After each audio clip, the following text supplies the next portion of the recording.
The ruins of Angkor, monuments to one of humankind's greatest architectural achievements. For half a millennium, this sacred place was the centre of a vast Khmer empire. Invaders forced out the god kings who built it, and Angkor was surrendered to the jungle for another 500 years. But here the empire's descendants live on to watch another invasion begin.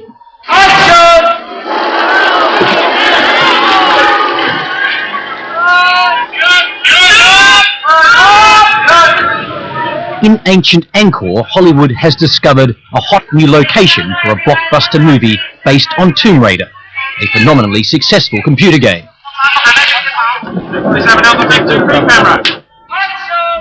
Anjelina Jolie stars as Lara Croft, the game's pistol-packing, antiquities hunting adventurer. Yeah, and it is for a computer game, and that is the generation today. And the generation today should also be a group of people who are now have the access to places like this and history like this. And so when it all comes together, it is very much the world we're living in, and it feels like just the perfect time for this. Just a few years ago, this was a war-torn destination braved by only the hardiest adventure travellers. Now it's quickly becoming a must-stop on the mainstream tourist trail. The number of visitors to Angkor has more than doubled in the last 12 months.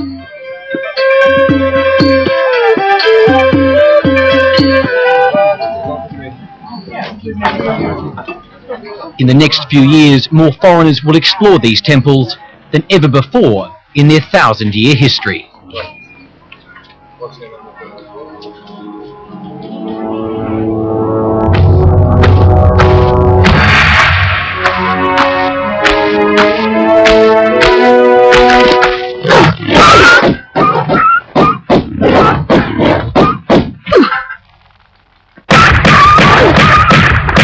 In the early 70s, Angkor Wat, the jewel in Angkor's crown, fell to Pol Pot's Khmer Rouge. The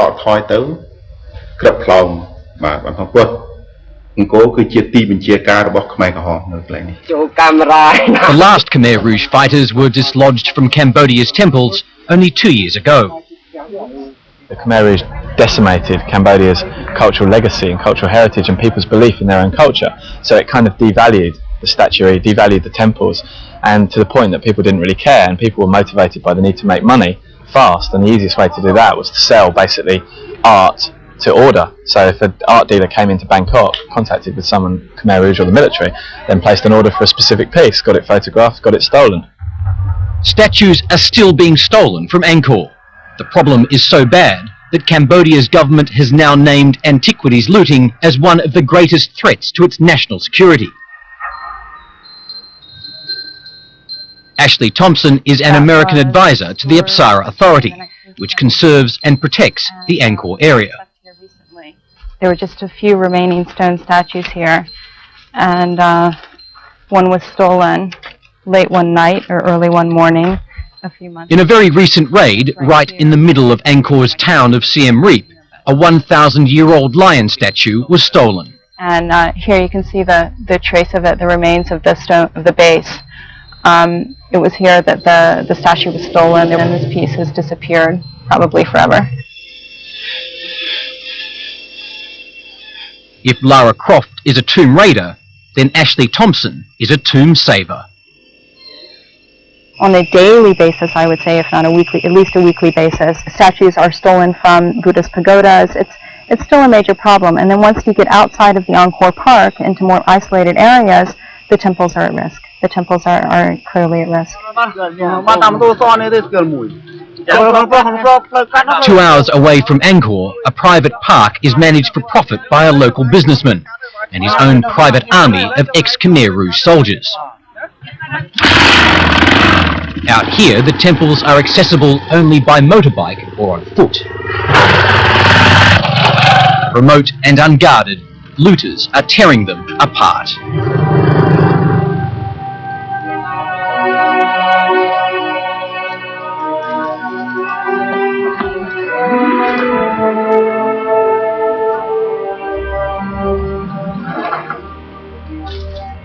Well, obviously the front has been really damaged. The sculpted sandstone lintel here has been taken down, so it's down here in front, given the digging all around the temple, I imagine. Yeah, in here. See how the pedestal there has been removed. It would have been right in the center of the sanctuary. It's been removed, and there's a very, very deep hole there. So what you see here is the center of the sanctuary has been completely dug out. The looters will remove the pedestal, and then they will dig deep, deep, deep down under where the statue would have been, looking for some sort of treasure, some sort of sacred foundation, maybe a few diamonds, some crystals, something like that.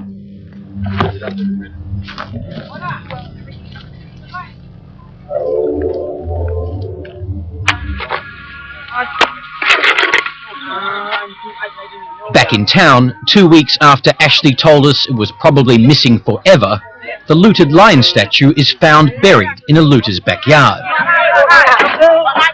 The thieves were arrested, paraded before the local media and sent to jail. At Siem Reap prison we caught up with Chia Tol and Nien Sopa, who say they were offered Thai baht worth a few $100s to steal the lion statue. Một buổi với những ta là thả cái ao lùi làm quen bạn này đó, mình đã làm quen với những ta cứ lên về này thì trên cô thầy ta mình nó mà ở là sẽ tình thì. Like all the men imprisoned here, these lion looters are well down the food chain of Angkor's antiquities racket.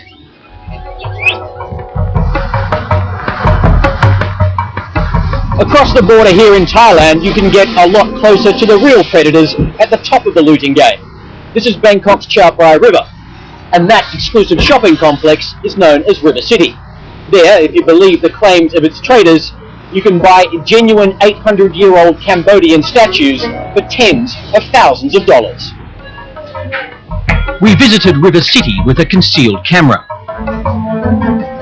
At one store, $70,000 will buy you a well-preserved 12th century Angkor statue. We don't know. At another shop, this 800-year-old sandstone carving sells for more than $3,000. The real thing. Yeah. They're broken from the big panel. They're broken from the big panel. Okay. From actually Angkor Wat or other temples? You know the temple in the Angkor Wat. So I don't know which temple. But these are the style, the Angkor Wat style.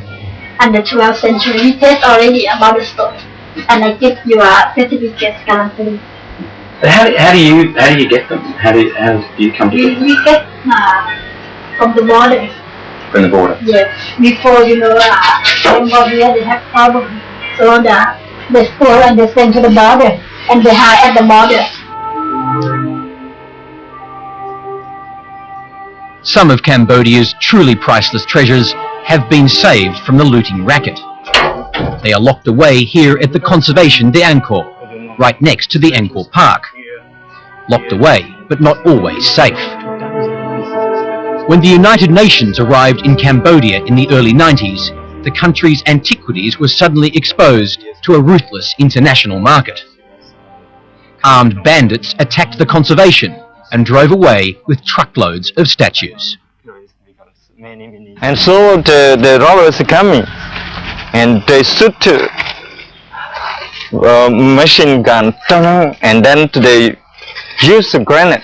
The grenade? The grenade exploit here in front of the gate door. So you can see the holes from grenade when exploit here. 40 robbers coming with machine gun, rocket launcher. With rocket launchers? Yeah, rocket launcher at that time also. To combat that sort of firepower, the looters' arsenal has been matched by Angkor's new heritage police. Armed to the teeth, this small force is now credited with stamping out much of the looting, at least within the confines of the Angkor Park.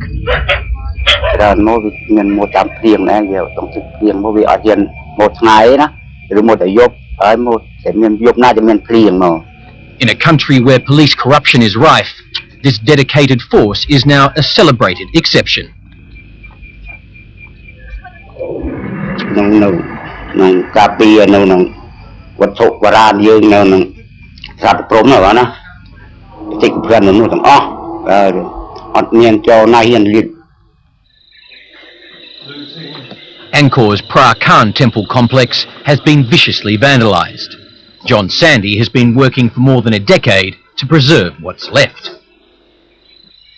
Through here you have examples of looting, rather disastrous in fact, because they literally knock their heads off.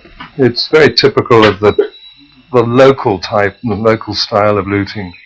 And what would a head like that be worth, say, in the European market or the American market if someone was actually looking to buy? I should think you probably 10,000, something like that.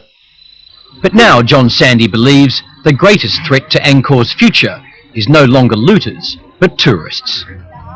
I have spent the last 30 years in Asia, particularly in Nepal, and I've seen the destruction of a remarkable culture by so-called westernization. Tourists have a very adverse effect on places unless they're controlled. I hope that the alarm bells are ringing sufficiently loud amongst those that have control over Angkor, that they will actually put a brake on it and at least control the numbers of tourists visiting, say, a site like Angkor Wat. In a country where peace is new and infrastructure is old, the hunger for quick tourist dollars is in danger of exceeding Angkor's capacity to cope. But the show will go on, and Hollywood's new mass-market movie will make sure of that. They're going to see these temples as backdrops and think, my God, I must go there. So there's going to be a whole new audience that's suddenly going to think Cambodia is a place to go. It's changing, you know. Cambodia isn't about civil war, isn't about famine, isn't about genocide. Those are in the past. Cambodia's future should be very different. With a generation of knowledge wiped out by Pol Pot's genocide, Angkor's future is now in the hands of a new generation of Cambodians. Remarkably, so much of what their ancestors built still stands in a country where so many have fallen.